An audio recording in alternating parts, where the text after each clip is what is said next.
Gentlemen, what's going on? Good evening. Welcome back to Heavy Pour Sports, All UK Ball, Border Rivals podcast. And as always, we coming to you live during Thursday Night Football. And get in there, Devontae. There we go. Said need to do something. He's doing something. Just one touchdown hammer, and then y'all can go and finish this game off strong, man. That's right. But surprising game to me so far. Well, my bad. Let me introduce the boys. Y'all know T-Step, the Irish Hammer of GBO, and me, All UK Ball. The sad, disappointed. Yeah, Celine is not here. I don't blame her because I don't even want to talk about Kentucky at this moment. So, but we'll get to all that. This game kind of surprising. I guess if you look at the stats, you shouldn't be surprised because Shanahan seems to have McVay's number. I know you're deep in the books, Hammer. He's 7-2 as a dog covering the spread against Shanahan is against McVay. So hey, we got a juice. Really good. We got a juice sighting. Oh, what's up, Juice? What's going on? Let me put this chat on here real quick. But yeah, so far a good game. Always a good battle for you. Oh yeah, we'll get to it, Trev. Y'all embarrassed us for real, and honestly, we didn't even have to get tested. Didn't even have to get tested on offense because we gifted you 14 points. But there's the extra point away from taking the lead. So Hammer, as the resident San Francisco fan, y'all pay Brock Purdy in the offseason, deservingly so. But then Shanahan gets the guy he wanted originally in Mac Jones when he should have taken him instead of Trey Lance. And Mac Jones out here slinging it. Tough guy, taking hits, coming back in.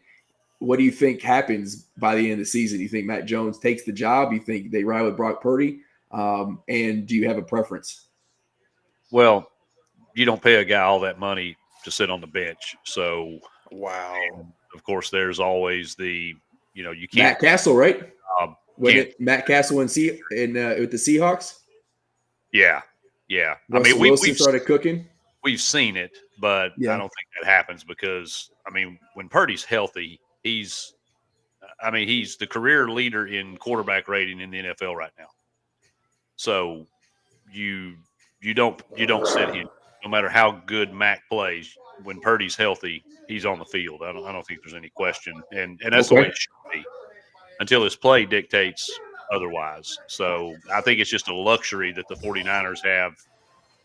I make the statement every now and again in the Twitterverse that, there's 8 billion people on this planet, and we can't find 32 to play competent NFL quarterback level football. The Niners are fortunate to have 2 that are capable of, performing well. So I think it's just a luxury to have Mac Jones. And as soon as Brock Purdy's healthy, he's back under center. There's no question. Yeah, I think it's a good point. Don't let the injury have him lose his job. That being said, if he finishes off, because right now he's 2-0, Brock Purdy wins this. Matt Jones wins this game. He's 3-0 as a starter.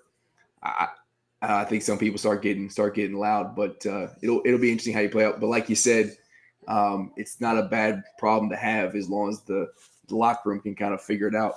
And Mac Jones might have a little resurgence here because if he does play well and Brock Purdy is the guy, I don't know what his contract looks like, but I'm sure he might be a Sam Darnold situation where he becomes a hot commodity in the offseason. Or Baker Mayfield, didn't he do that with? Yeah, he did well with the Rams. Yep, showed up for the Rams, and then he got traded. Did he get traded from North Carolina to the Rams and then won that Thursday night game and then signed with the Bucs, right? That's how that worked out. Was there a team between the Rams? No, I think you're right. I was trying to think if there was a team between Carolina and the Rams, but I don't think there was. Hammer, you see that question about the UGA spread? You're the numbers guy, so you would know better. You would know better than I do. Juice, this is a shot at Kentucky because we play them. I Appreciate you. I don't think. Is this one of your guys? Is this one of your guys you come and attack me? Yeah, you bum. I don't just so you know, I text a whole bunch of my people and tell them to give Kentucky a hard time. Yeah. Okay. My bad, Hammer. Go ahead, bud. No, I was just saying I don't think there's a high enough alternate spread number Vegas can put out there for Georgia. That's when you do the ladder bet, right? You just take it and just ladder it up as high as you can. Yeah. Yeah, exactly. All right. Well, before we talk about my Wildcats, y'all had an impressive road win. Y'all talked about it last week. A stat that needed to be improved was in scoring position on the opponent or your own 40, getting stops.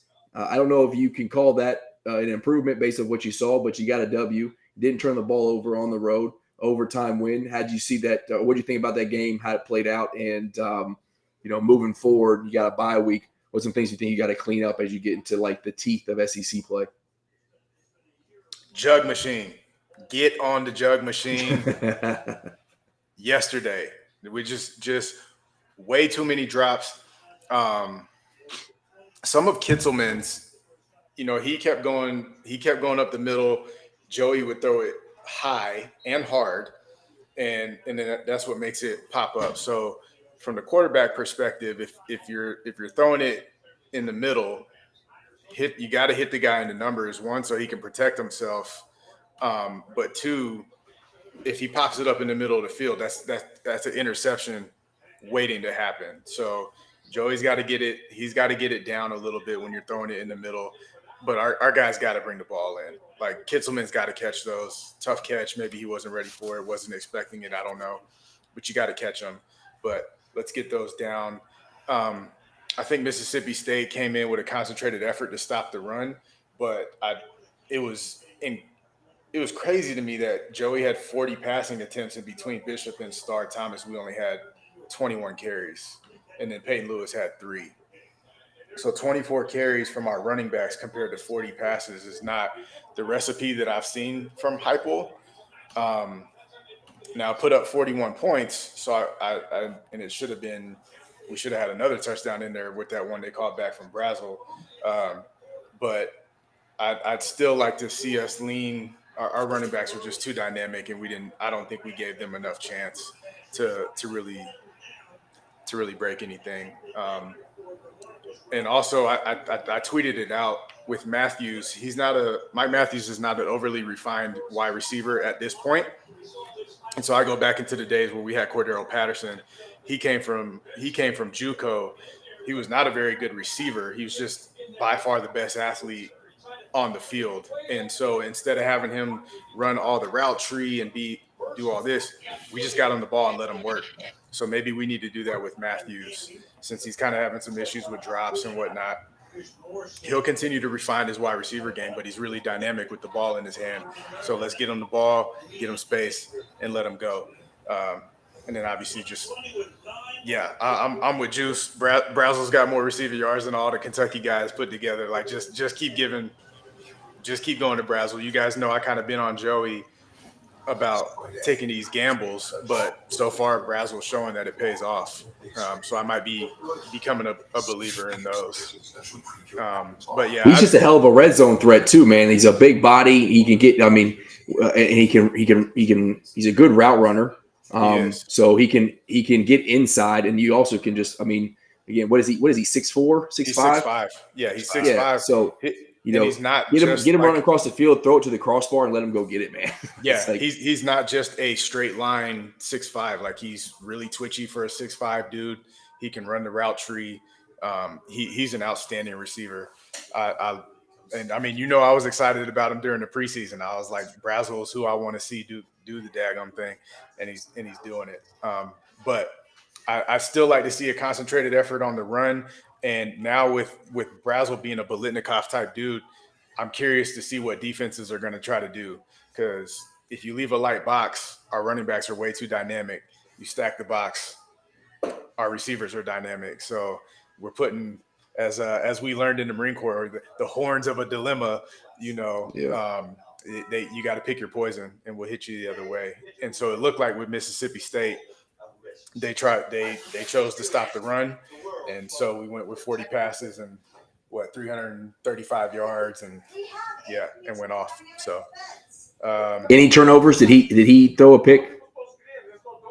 Joey?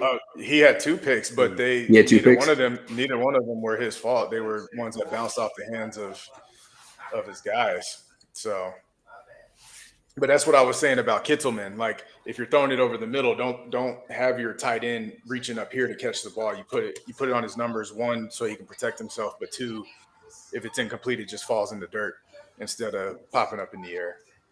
Yeah. Love what we have on pass rush, and I'm okay with the fact that we give up some big pass plays. We got young DBs. That's going to happen anyway. So I appreciate the fact that Banks is going for broke, and it's like big pass play or forced fumble, strip sack, that kind of stuff. Like, if you're going to give up some pass plays anyway, give your chance for some boom plays also. Hammer, what'd you think? Well, there's a couple of things that concern me. I mean, if you really want to just get down to what should have happened, we should have won that game by 3 scores with potentially 2 drop touchdowns, 1 sure touchdown call back due to a ghost OPI penalty. So we never even should have been in a situation for that game to go to overtime. However, when you give up almost 200 yards rushing and you're only 5 of 14 on 3rd down, you kind of put yourself in a position to be vulnerable to that. And, honestly, and Teal kind of vouched for this. This is typically the type of game that we end up losing. So, yeah, any win's a good win, right? Any win over a conference opponent, home, away, doesn't make any difference. That's a critical win on your schedule. So, thrilled to death that we walked out of there with the win. It's just, we could have taken a better path and a cleaner path to have gotten there.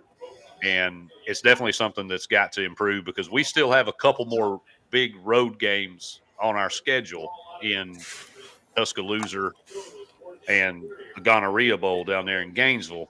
So we've got to clean that stuff up if we expect to come out of there with wins, because both those places are just, they've just been monkeys on our backs, and we've got to make sure that we're not coming out of there 5 of 14 on 3rd down or giving up, 200 yards rushing, because we normally win that battle. We're usually the team that rushes the football better, and we didn't do that. And to T's point, some of that was maybe game script because of the defensive looks that they were giving us. But we're not going to see a lot of single high safety coverage against this team going forward. So we've got to be able to control the line of scrimmage, and that's going to be critical in both those road games I just mentioned. Yeah, Alabama, impressive win against Georgia. But what were you going to say, T? Oh, I was just going to respond to what Juice said in the comments. Yeah, I'm not down on Mike as a receiver at all. I think, but right now when we're in the heart of the season, just let's capitalize on what his strengths currently are. Let him refine his receivingness, in the offseason. But right now, just like with Cordell, give him some reverses, just give him some screens, because we see what he does when he has the ball. So let's just find quick ways to give him the ball and let him go.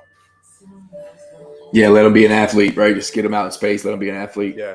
Hammer, do you know why we started off with Staley on punt return? I know, like Boo muffed 1, right? From what I recall. And like Vol Twitter was in shambles because Boo muffed the punt. Yeah. And hey, if you want to give another guy a shot, cool. So Staley muffed it. You give him another chance. But what I do appreciate is that Boo went out there and immediately was doing what he was supposed to do. So he wasn't pouting, he wasn't hanging his head or whatever. He went back out there, and Staley had a rough game. He had some drops. He had the 2 really, really bad punt return plays, but then he made big plays when we needed him to. So for a young guy to not hang his head, keep his head in the game, and make some plays when we needed it, I appreciated that mental toughness from both Boo and Staley back there. And now Staley got some valuable reps even at punt. So even though he jacked those ones up, lessons learned. If something happens with Boo, you got a guy who's had 1 or 2 reps, and hopefully we got the bad reps out the way. Yeah, I was concerned when I saw that initially. Like, oh wow, why is Boo not back there? I didn't know if it was injury. I didn't know if it was a discipline thing. I didn't know if it was, to your point, hey, you muffed one. But I'll look at it the way you just said, that it was an opportunity to get some experience in case something down the road happens. But please, for the love of God, let's let Boo return kicks. That was scary, man. After that first one, every time you just hold your breath. So now Staley can just be a break glass in case of emergency thing. Yes. Otherwise, leave Boo back there. Yeah, please. Now I'm seeing the same thing at Kentucky. We got Ty Bryant is a hell of a safety. I love him. Love Ty Bryant. He rocks 14, so I automatically becomes one of my favorites. But he is also great at what he does. But they've been putting him back there. They've always been putting him back there at punt return. And he just looked. I mean, he's getting a little more comfortable. But the first 3 games, he looked like I think he averaged -3 yards on, and that was when he would go field it. Like he didn't look confident going and field it. I'm like, man, we got some dynamic athletes. K-Law coming from JJ Hester. Like we got dudes, receivers who go out there, catch a ball, do something with it. We got Ty Bryant out there. I do not understand it, but that's something. That's a terrifying experience. I don't know if you feel the punt, but you're just looking up and you got 11 dudes, 10 dudes hauling ass at you. So you got to be confident in what you're doing. It's scary. Yeah, it's scary even in practice, right? Yeah. Like just the whole team is watching you and all. And I couldn't catch anyway. So if I was back there, it was just some kind of experiment or something. But so now you got to worry about one of the more difficult catches in football. And like you said, you got 11 dudes running full speed trying to take your head off too. It is a difficult position to play. And so maybe with Kentucky, some coaches prioritize just catch it, period. I don't even care about the return, secure the ball, get us the possession, and we'll move on. So that may be the case with him if he's not super dynamic once he gets it, but he's catching it. They're like, I don't even care. Just get us the ball. Well, they need to care. You see our offense, we need all the extra yardage we can get. We need special teams, something. Like it just – oh, man. But right, so Juice. You're right. You guys got bye week and then Arkansas, right? So they're going to be – that's one we'll get to next week. That's when I wouldn't – and I don't mean this like as a ball hater, but that's when you got to kind of be worried about because that new head coach game is always kind of scary, right? So they're going to have a new coach in there. Team's going to be playing up. Now they're still not anywhere near as talented as the Vols are, and I think they're coming to Neyland, right? That's correct. Yeah, it's home game. So I think less of an issue, but one where I guess you don't really know what you're going to get either from an Arkansas team with the new coach. And Mac Jones. Petrino's he's been calling the plays for them for a couple of weeks, hasn't he? But he fired the whole defensive staff.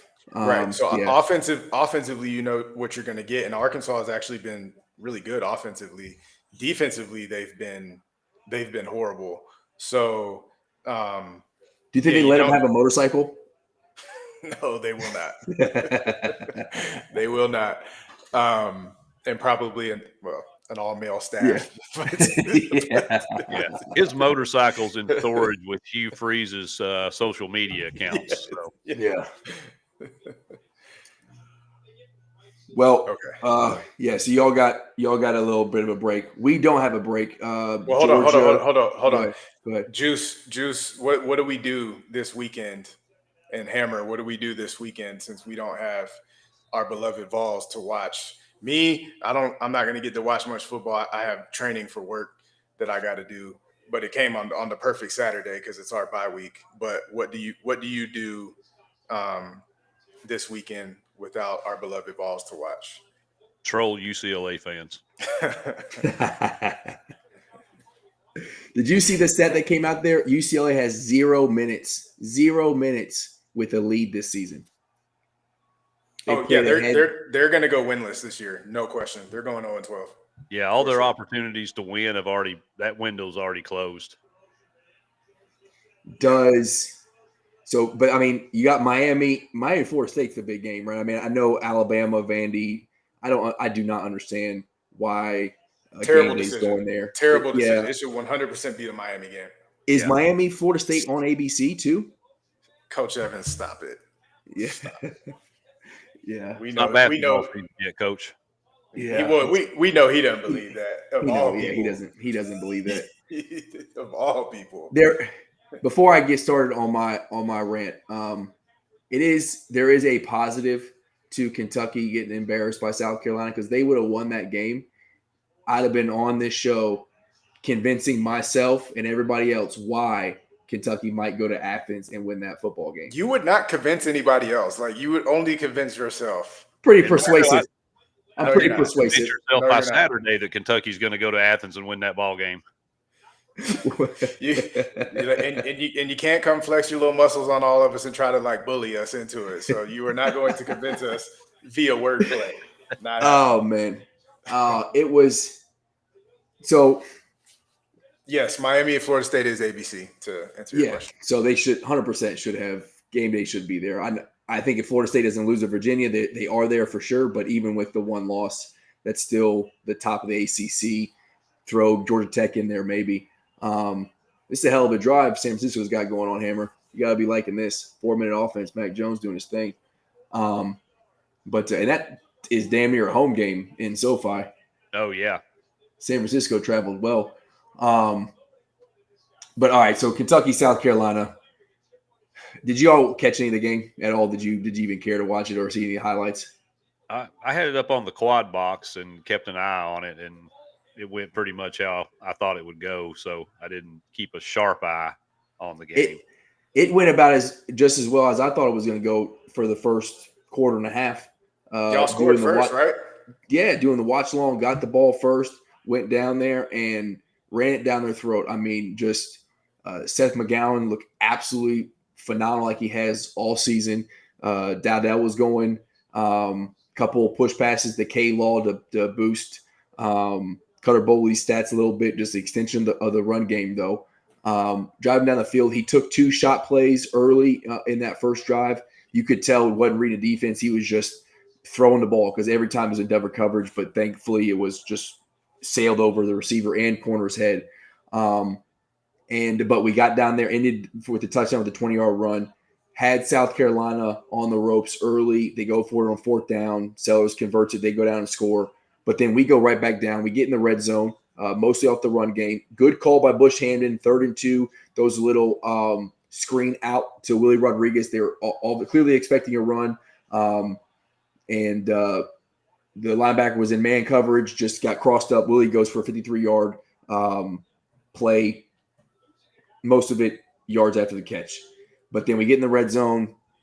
We can't convert a touchdown, but get 3s. We're up 10-3. We get a stop going in. So we're 10-7 going into the second quarter. We get the ball, and Bush Hamdan completely falls apart. Watching the game, it was so frustrating. At this point, we are leading, and Seth McGowan is averaging 7 yards a carry. 7 yards a carry. He doesn't touch the field. We run the ball once, run the ball twice. It's a 0-yard run, 3-yard run, 3rd and 7, averaging 7 yards a carry. Drop back. The D-line, South Carolina, is absolutely wrecks Cutter Bowley. He fumbles the ball. Shaez Pete, love him to death. He's a great human being. You listen to him talk, you'll fall in love with him too. But clearly can just fall on the football, somehow misses it, and South Carolina goes back for a touchdown, gift him 7 points. Hey, whatever. Can't turn the ball. Go ahead. Did the environment of Williams-Brice at night impact y'all like I predicted it would?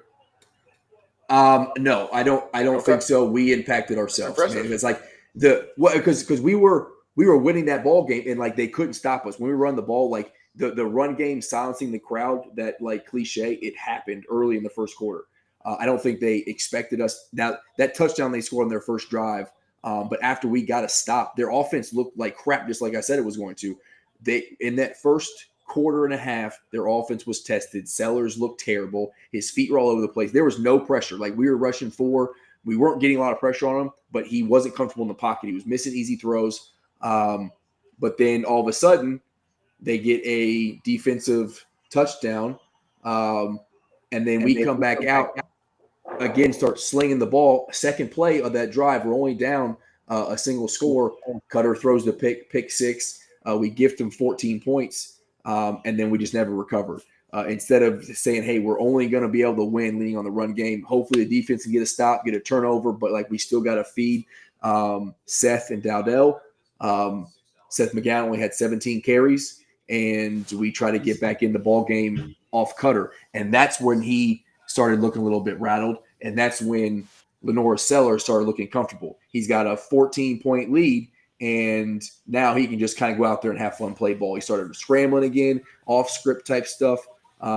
Defense not playing like Missouri did, spying him and making making him be a pocket passer. Now we did shut the run game down. That, as I predicted, their run game, their O-line still sucks. But again, when you are at home and have a 2-score lead gifted to you by your defense, you can kind of play free, and their confidence was going, and that's when the crowd started rolling. In the second half, we had no shot. We looked like a completely bad, terrible, worse football team than y'all even thought we were. I had some faith that we weren't as bad, but it just watching that game live, 3,000 people on the watch along we had. All of them, I think, there just to be like, we tried to tell you, dude. We tried to tell you that y'all suck. That was like in the moment where I just came to my reality of we y'all play aren't Arkansas? Good. No. That's the matchup we need. The battle. Yeah. To see who's the worst in the SEC. I'm telling you right now, it is us. Because at least Arkansas could fire their head coach and we can't. At least not in the middle of the season. Hey, Coach Evans he's been on that go ahead and can Stoops. He don't care about the buyout. None of that. No. And also, Coach Evans, you're right with your just side note. I agree with you on that comment about the quarterbacks. The problem is when you're getting picked first, you're usually going to a terrible team, and most of the time they're terrible because they got a bad coach. So it's like a vicious cycle. Well, going back in time about I guess 25 minutes ago, if Mac Jones would have gone 3 overall to Shanahan, we would be talking about him like we're talking about Brock Purdy a couple years ago. That Trey Lance experiment was just not good. Luckily they had Brock to save him because he's the same kind of guy. Plus, the Trey Lance experiment didn't work because I was in Fargo while he was there. He didn't play. It was COVID. They couldn't play. Brock Purdy has, I don't know, like 60-something starts at Iowa State or something crazy like that. And Mac Jones was also got a bunch of starts at Alabama. So like they got a lot of football. Trey Lance didn't. Where we ESU, Kentucky versus Bishop Sycamore, the fake school. Yeah. But no, unfortunately, getting back on that game, watching it in real time was like, man, we aren't going to figure it out. We got a lot of talent on the team. We got some talent on the team. I think we could be competitive in the SEC with like good, competent coaching. But all right, Terrence, as a player, this is a big game. South Carolina has become like a pseudo rivalry, even though really over the last 3-4 years, Beamer has embarrassed us and has had his way with Stoops. You got a bye week. I'm not the fan who sits there and says like it's got to be all ball all the time.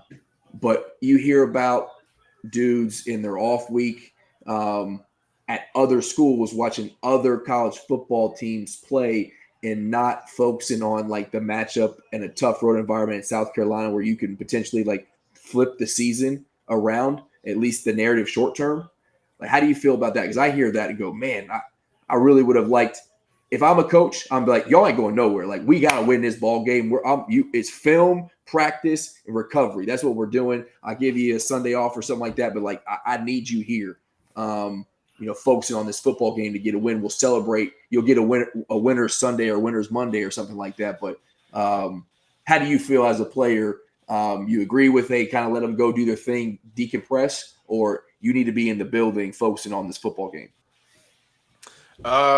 So Trav, hopefully you're still on here and you can remind me of what I'm missing. So our bye weeks. Now we had success my 3 years at Wingate. So what our bye week was never at a like we need to turn things around point. Um, but from what I recall, we would practice. So Monday would be film from the previous week. But what was cool is you could spend the bye week doing you could just refine. It doesn't have to be game plan stuff. You can focus more on some individual skills. Here are some things that we want to work on, but you also don't. It's you're in season, right? So you don't run guys into the dirt. So you give them a chance to work individual skills, but decompress. What I recall, my cousin, he was when I was at Wingate, he was playing at Wake Forest, and Wake isn't too far from Wingate, and so me, I don't remember if Trav went with me or not, but me and one of my other teammates, maybe Trav, we went up to the Wake game to watch him play Clemson because it was our bye week. It was a Thursday game, but we had enough time to like work our skills, work whatever in practice, but then still kind of get away the hour and a half drive or whatever Wake was to go watch a game. So as a coach, you just have to be able to find some balance. Like here are a couple things that I want us to improve on, but I'm not going to run you into the dirt.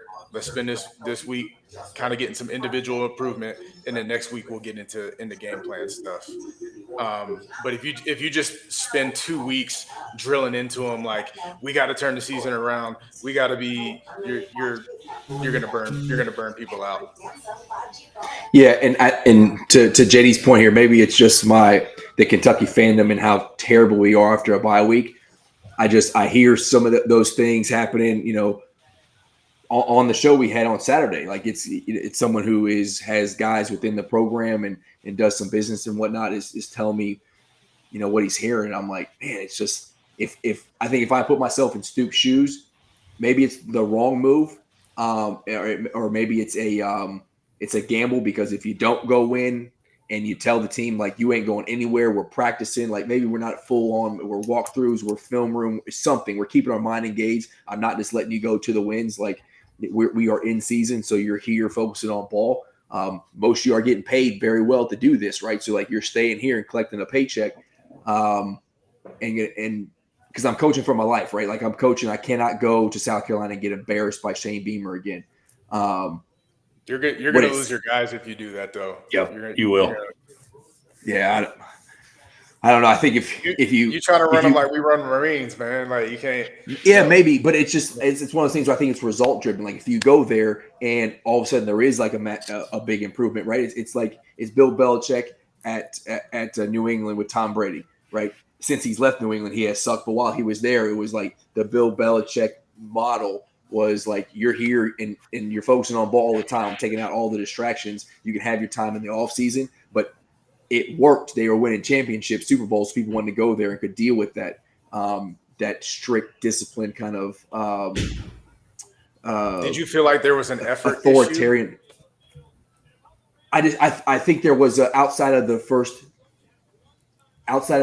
2 drives, like Hamdan called a good first 2 drives the first quarter, and then there seemed like there was no game plan. I don't think there was an effort issue necessarily, especially on the defensive side, but there was a preparedness issue. Like they weren't prepared for, hey, there should be a moment in time in practice where like, hey, if things go real bad and we find ourselves down, this is what we're going, instead of, hey, I have no idea what to do now, so we're in full panic mode, and then that results to the team. So maybe I'm more frustrated. Maybe I'm more frustrated at the coaches and not the players. And maybe it's the lack of preparedness on Bush Hamdan, Stoops, and the leadership, and not the players. So the coaches got to be grinding. They have to be grinding on the bye week. But if there's a lack of effort, then something went really, really wrong. And that's why I asked you that. But if the guys were playing hard and just the play calling or the execution was poor, like that's still your prep week leading into the game. But as long as you got effort, then the decompression that he allowed them to have was fine. Because if you run into the dirt though, and you see guys loafing, you got guys not pursuing the ball or whatever, that's when you've lost them. So at some point you got to change something though, right? Like if you have a losing record, He fumbled the ball? Of course he did. Yep. Oh, Kyron fumbled. Of course he did. And wow. because he's my running back. And Derrick Henry's Derrick Henry's my other running back. So of course he fumbled. Oh man, what a defensive stop.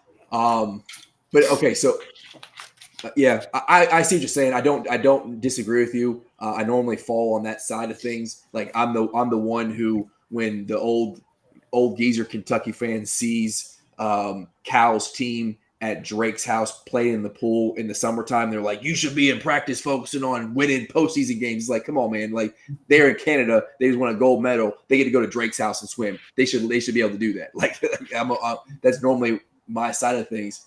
But I'm also looking at it from a perspective of, Stoops, you suck after a bye week. And we've seen that you have a losing record, especially coming off after a win. Something you should change something. We should do something else, right? There is a trend and do something else. But again, my frustration probably more on the coach and not the players, because there does seem to be a lot of pride in the locker room, and the players want to play hard. They're playing at least for themselves. I don't know about so much for the coach. Yeah. All right. Now, we got a game this weekend. We unfortunately go from being embarrassed in Columbia to have to go play between the hedges in Athens after Georgia gets beat by Bama. So Kirby's going to be pissed. I can see why he's telling Kentucky fans to appreciate Mark Stoops, because he's going to go and belt to rear end on that on him. And I just hope Saturday's my birthday. I hope that I can at least watch a good football game. Terrible. And 5-10 after a bye. I hope that I could at least watch a good football game and say, hey, like we just talked about, there's effort, there's fight. Maybe we get something close to like last year, because this was in Lexington where it was a close ball game until the fourth quarter. You know, we only lost by a score. The defense stepped up. But I unfortunately think this game's going to be over by halftime. And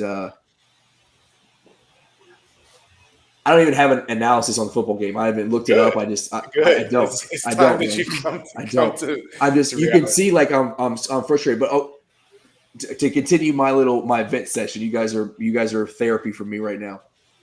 I don't even know what to do as a fan, because I would love some sort of crazy, like unexpected turnaround and go, holy crap, we played really good against Georgia. Probably don't win, but played really good against Georgia. And then we can stack some wins that be coming up at home, like a Texas, Tennessee, Florida. Very, very unlikely. But what happens if we string those three together? Like, I don't even know if I'm at a point where I want to cheer for that, because that saves Stoops' job. That's what Coach Evans just put. Yeah. Like, go ahead and get blown out and force your AD's hand. But that sucks to be like, as a fan, I can't get myself there, right? Like, I cannot get myself to be like, hey, we have to just like NFL, NBA mode this thing and tank a season so that we can find a new team, man. I know I should do that.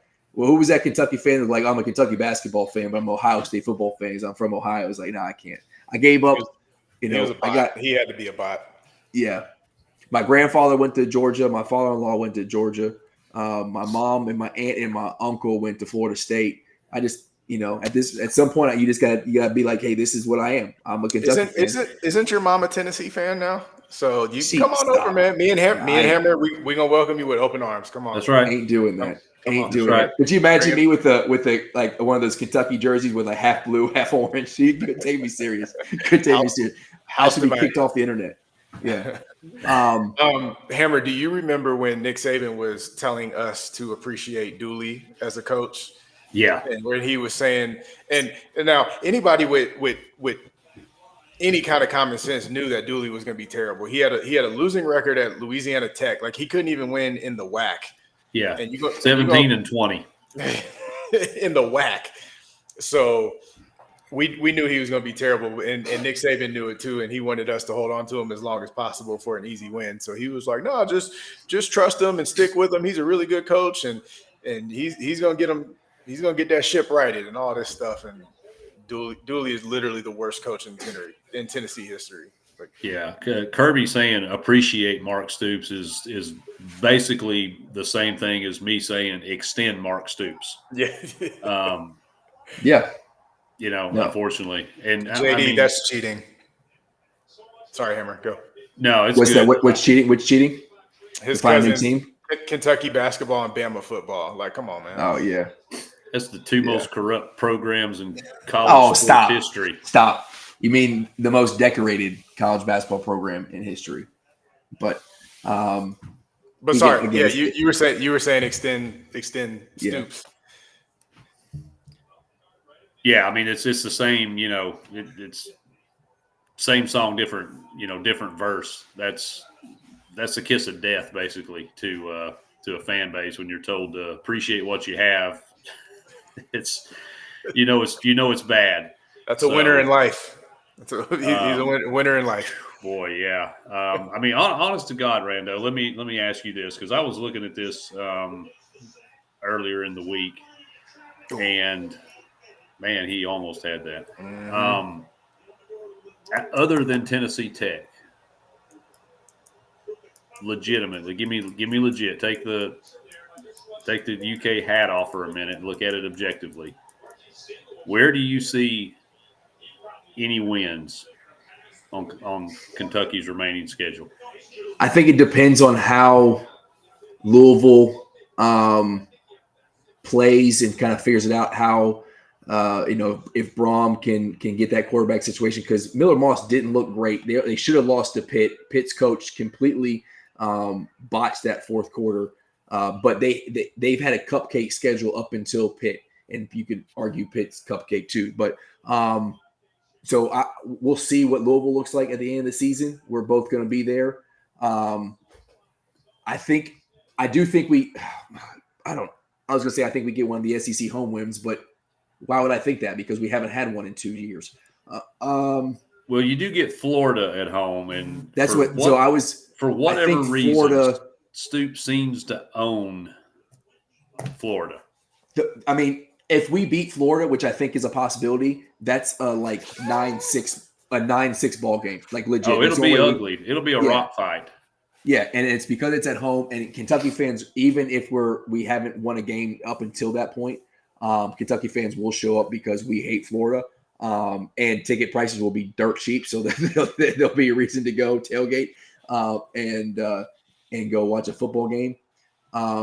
So I'll say I think we can get Florida, and then potentially give me Louisville going to, because it's another team Stoops typically plays well at, or play. He gets up there. The players get up there for that. But I think that if I can give a kind of an answer that's not really an answer, is what does Color Bully look like going forward? Can he develop? Because I don't think you can go back to Zach. You got at this point, you make Cutter the quarterback. You got to roll with him. If he looks like crap, he looks like crap. You just got to go with him. Because the only way he's going to get better is through reps. He's not going to get any better sitting on the bench. And we got the Zach Calzada experience. It wasn't great. That's what you get for listening to Rando, JD. He said so I guess you were convincing to someone. You convinced JD. Yeah. So it depends on how Cutter Bully looks. Again, that's not a great answer. I'll answer your question directly and say I think Florida's gettable and I think Louisville's gettable. My thoughts on potentially we surprise Texas because Arch Manning doesn't look the part. Ain't no way. Their offense will outpower ours, and their defense is going to be too good. And I ain't even going to talk about the Tennessee game. I won't even talk about it. You won't hear me say it out of my mouth. You can, but you know where I'm at. You know where I'm at right now. I don't. I'm not picking up what you're putting down. I need you to break it down by style for me. No, I'm not clear either. I'm a little confused right now. Well, that turd is going to stay on the deck thing because I ain't picking it up.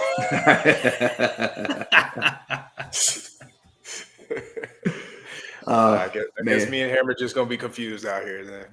Yep. We'll just be left to draw our own conclusions, Steve. That's right. That's right. But it's a tough spot, man. I just don't even know what to why is he putting the dangerous throws up there. Yeah, why do you go for a touchdown there? Go ahead and just get in position. Yeah. Get you a kick. Easy go to field overtime. goal. Yeah, it's and I get what Coach Evans is saying. Like, if you get blown out those 3 games, if you don't win another game for the rest of the season, I don't think Mitch has a choice but to fire him. You got to find the money. I don't know. Put on the monthly, put on the yearly, paid out over some time. I don't know. Or like I said in the tweet, you just got to eat the money now. If you make the right hire, Mark Pope-esque, the money will come back in, right? But it's tough as a fan to be like, yep, I'm cheering for us to lose. Like, I can't get there, man. And I won't. But even though that's probably the best thing for Kentucky football long term, I was listening to a podcast and they were talking about Russell Wilson. They're like, over the last couple of years, Russell Wilson has potentially played himself out of the Hall of Fame. Like 2 Super Bowls, one Hall of Famer, but he has looked so bad over the last couple of years. Mark Stoops was like Ring of Honor expectations so high for Kentucky football. And over the last 3 years, he potentially has coached his way out of like the love of the fan base, which sucks because our expectations are high because the couple 10-2 seasons that he had and how he turned the program around. But he's leaving it the same way he got it, right? The Joker Phillips era was terrible. And the end of the Stoops era looks exactly the same. So it's like he has potentially coached his way out of being, quote unquote, greatest Kentucky football coach of all time.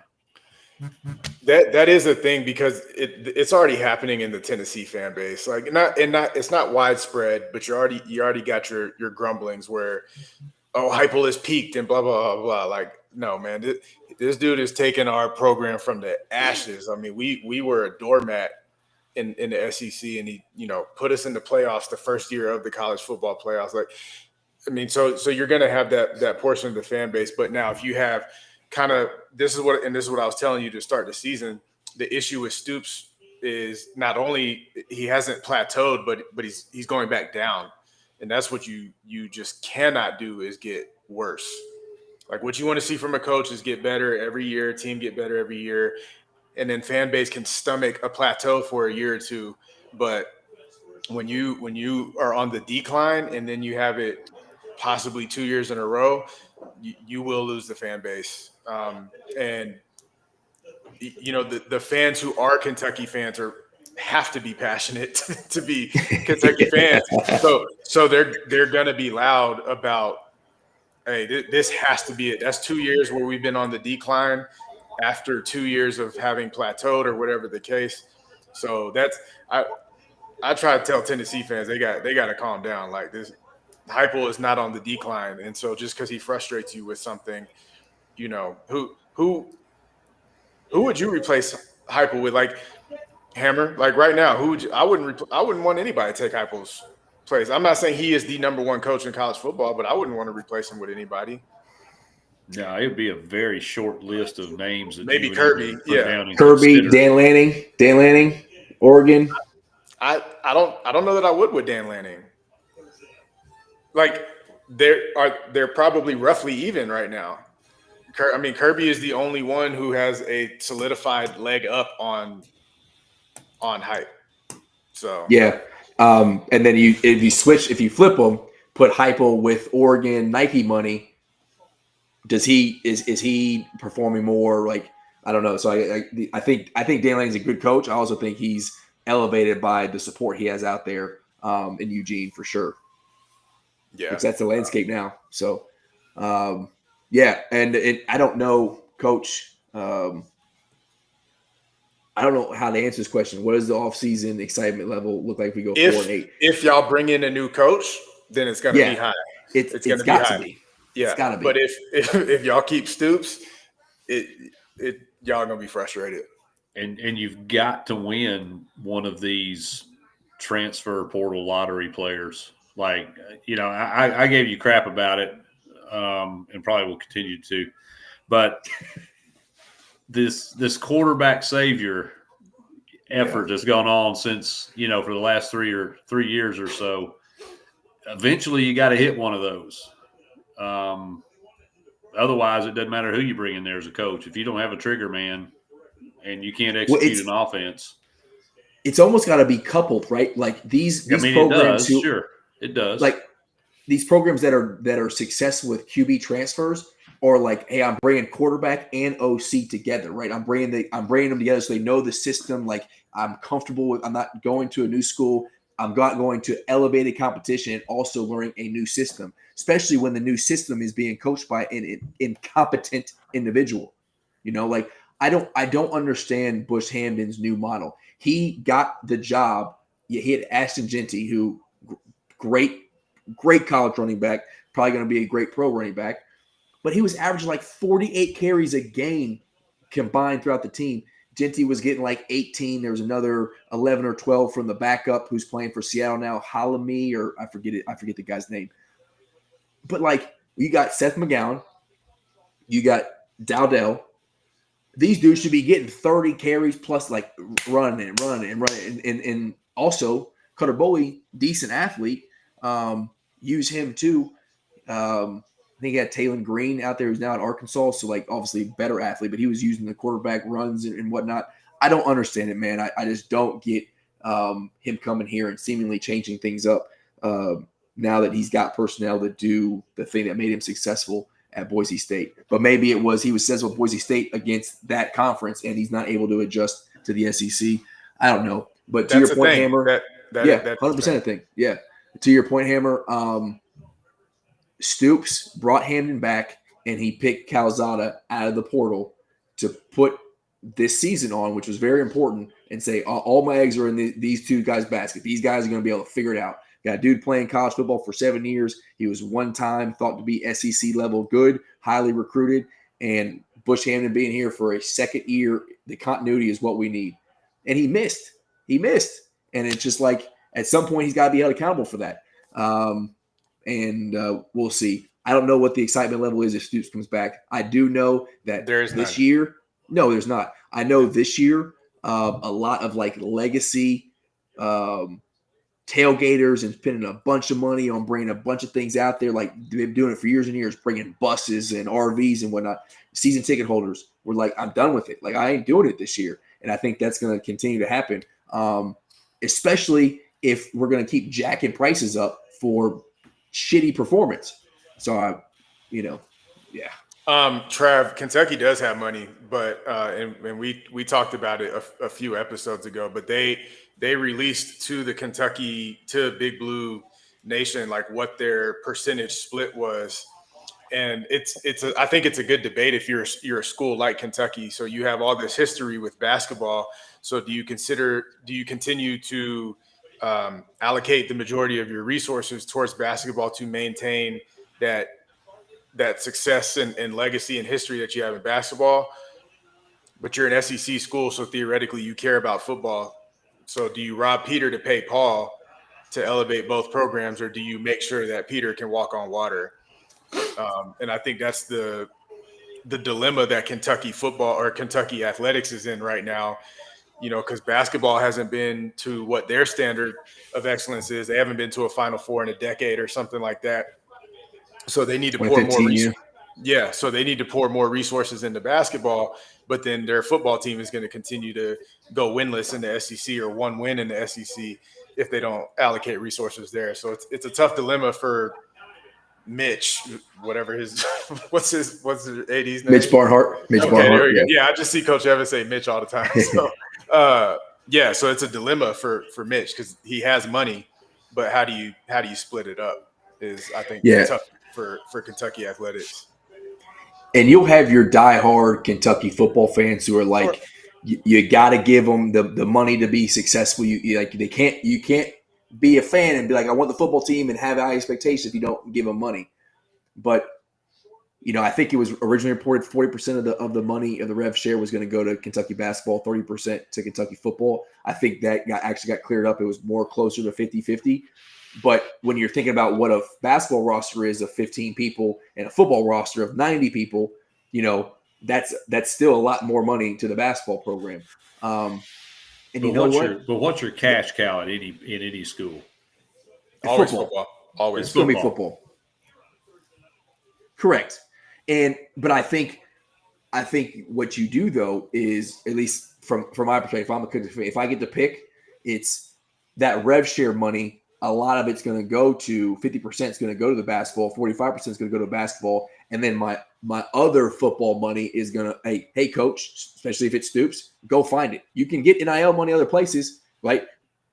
Other deals or whatnot. Like you can pull money other places, but like the rev share money that I know, because right now you talk about on the up and up. Mark Pope is on the up and up. Year 2, like he's not even close to plateauing. We got a hell of a team. National Player of the Year or candidate coming back from the draft. So, the status that we're in right now, give the basketball program all the money it needs, because that's, it's September and we're already talking about basketball season, right? So, like, if we're gonna be a college program that we can't even get through a month of football season without being like, hey, when are we tipping off? When's our exhibition game against Purdue? Then give them the damn money, Juice, we're every sports school, so yeah, you're right. And again, I would like to point out that we did win the Microsoft Excel National Championship this year. That's right. So. T-shirts are being printed as we speak. That's nerds. We don't need any sport to be a cash cow. Every one of them can hold their own. That's right. You don't got a Kentucky volleyball team though. We looking good. But the Lady Vols soccer was the last if he's gonna say stuff like this, he can't. They invite Juice. They invite on the show Juice. You can't be saying outlandish things like this. And he's speaking facts, man. Again, Kentucky fans complain about Kentucky fans. You have admitted it, and I get the reasoning. It's because the rich people pay because it's expensive to go there, and rich people aren't generally like having fun and creating the environment. So, I mean, your own fans complain about it. Yeah, but that's because we want it to be rowdy. We want it to be like hype all the time. Who we're playing. There is. Oh man. Yeah. Woo! That one had a little draw on it. Had a little draw on it. Come on now. If Kentucky against name it Kentucky, Kansas, Kentucky, Tennessee, Kentucky, Louisville, Kentucky, North Carolina. When you play in those teams, there ain't no other place like Rupp Arena. Thompson Bowling gets rocking. I don't know what you're talking about. Sure, but it ain't Rupp. It ain't Rupp. Start hanging some banners and get rowdy, and then you could potentially be Rupp Arena. All right. Hey, you understand social media better than I do, so you can answer.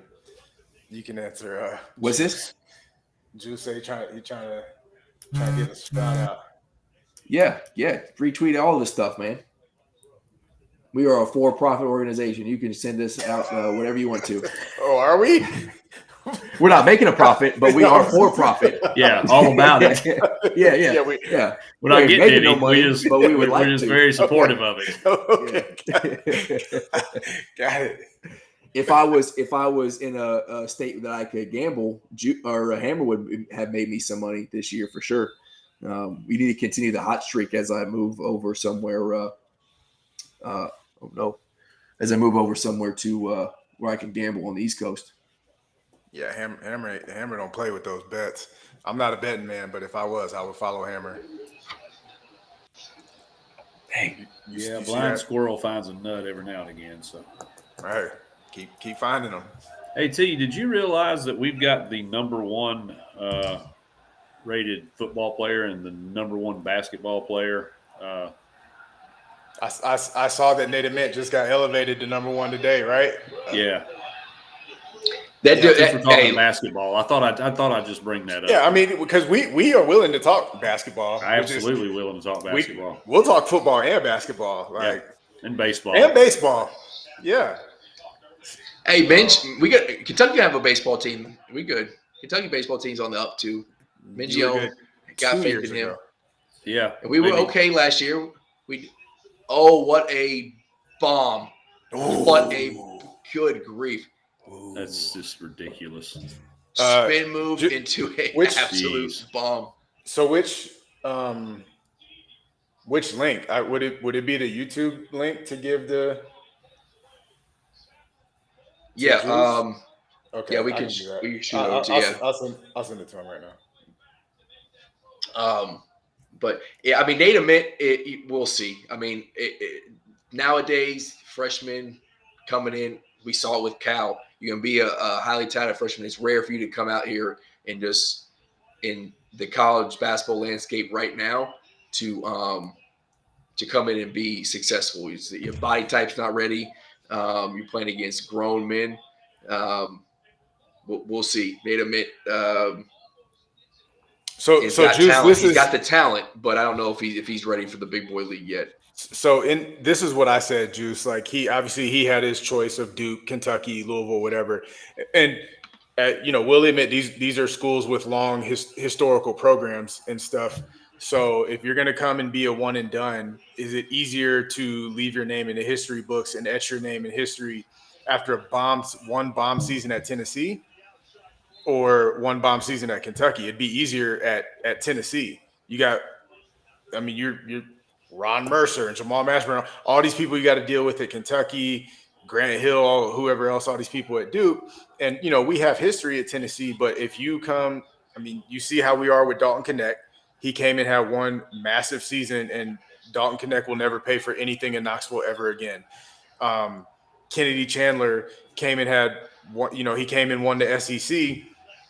And so now he's like in Tennessee history for 1 year. So Nate Ament can come in, have an amazing freshman year, and then he can be in Tennessee history. You're not going to go be one and done and be in Kentucky history as easily as you would at Tennessee. And we're a super relevant program at the same time. So we're a competitive program right now, but you got a better chance to leave a mark. So that was why I think he chose Tennessee. Plus, like Shaq told him to come to Tennessee or whatever. So that helped too. Yeah. So did you watch the Reebok doc on Netflix? If you're a sneakerhead or just like Shaq and AI, great show to watch. I think it's only like 6-7 episodes. But the Nate Ament recruitment was in that. And Shaq talked to him about it, was like, exactly like you said, you can go to Kentucky, you can go to Duke and just be another guy, or go to Tennessee and be like the guy. And I don't think he meant in like history. I think he just meant like on this team. Like Nate Ament is going to be the focus of this team. Like I know you got some decent transfers coming in, but Nate Ament's like your guy. Now I don't know. I understand the mentality. For me, I think you want a kid to be like, no, I can go anywhere and be a guy, like the guy. And I understand your history argument, but the way Kentucky basketball is and how like if you come to Kentucky and get to a Final Four or win a national championship, everybody on that team, it doesn't matter if you were on the bench. Daniel Orton got drafted to Orlando as the 13th man on the roster and came back to Lexington for the La Familia for TBT and, got his name chanted and whatnot. So it doesn't matter who you are. If you come there to Kentucky and you win a championship, which has been proven something we can do, there are no like a guy. Everybody's the guy. But I get your point of like Nate Ament has potential of like name in the Raptors if he comes there and finally gets you all past the Elite Eight. This guy is going to be freaking you'll name the court after him or something. Yeah, and yeah, maybe he's 6'10", 160, but we've seen year after year after year, everybody comes in, and Tennessee's strength and conditioning program in basketball is second to none. Like everybody gains 15, 20 pounds. He's not going to get pushed all over the place. He'll be fine, just like Juice said. And JD, like obviously we know Kentucky has more basketball history. Like that's not really like an argument. You don't prove a point with that one, my friend. Like we know that Kentucky has more bet. Good win, Hammer. Good win, Hammer. Kyron Williams just stopped him. They stopped him. Stopped him. Man. Stopped him short. Yeah, Ament's up to 207. So.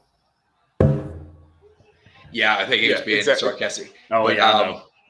I recognize a good trolling when I see it. But, but my point is he was going to gain whatever weight he was. Yeah. He was going to gain 15 pounds of muscle before the season starts. So I think he'll be fine.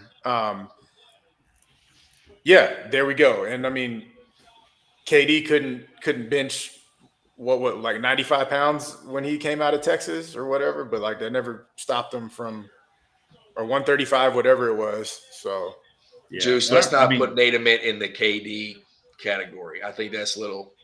He didn't. Well, He said body type. Yeah. He said KD-esque game. So similar Yeah. body type, similar style. That doesn't mean that he's KD, but Yeah. But I don't even. I mean, Nate Ament ain't a scorer like KD was in college, but we'll see. We'll see.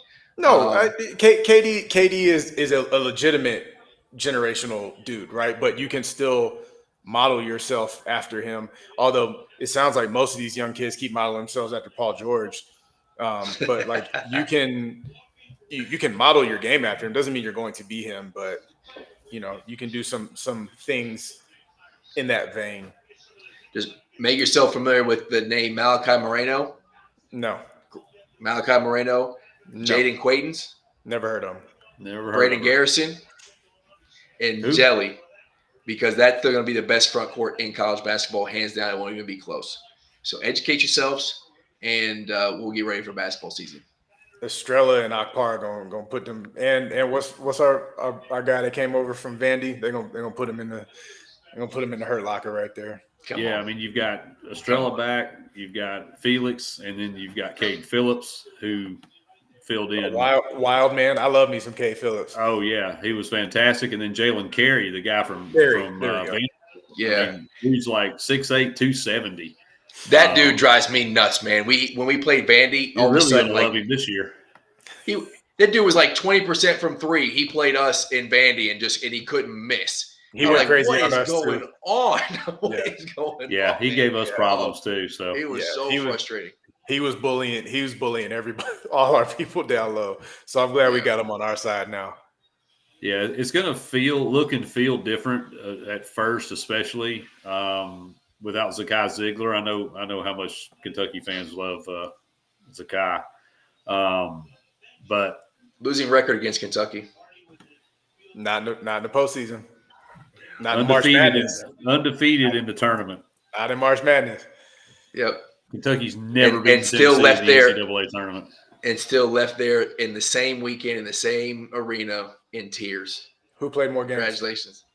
He played a couple extra minutes. Who played more games? We had to lose 3 players for y'all to beat us. All right. I don't want to. I don't want to make excuses, but you just did. Our healthy. I don't want to, but my damn, I'm going to. But I'm going to. I'm just saying. All right. So answer this: if you guys didn't have Chaz against that game, you win against beat Kentucky. Have any chance to beat Kentucky?